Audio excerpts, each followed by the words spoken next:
آخی من با تو خوشبختم. من با تو خوشبخت بودم. آخر از تمامی چیز گذشتم. چرا با من این گونه میکنی؟ آخر من با تو چند بار گفتم دیگر از پسم نگرد.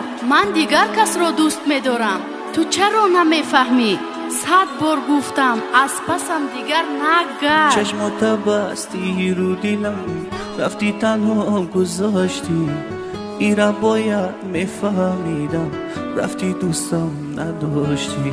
رفتی گذشتی از من، از تمامی خاطرهام.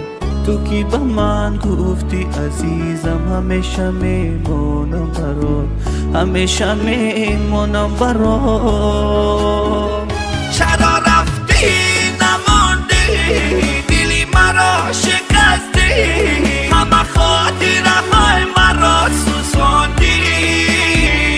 چرا رفتی عزیزم، رفتی و برنگشتی، چرا از قلبی پاکی من گذشتی. چرا رفتی نماندی، دلی مرا شکستی، همه خاطره های مرا سوزاندی.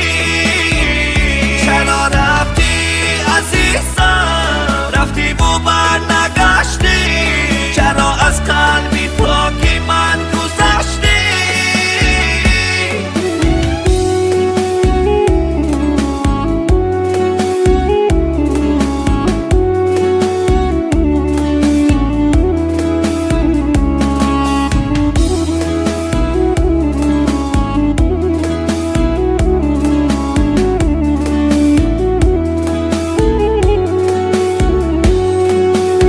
چشمات بستی رو دیلم، رفتی تنها گذاشتی. ایرا باید میفهمیدم، رفتی دوستم نداشتی.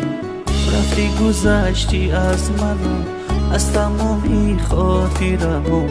تو کی به من گفتی عزیزم همیشه میمونم برات، همیشه میمونم برات.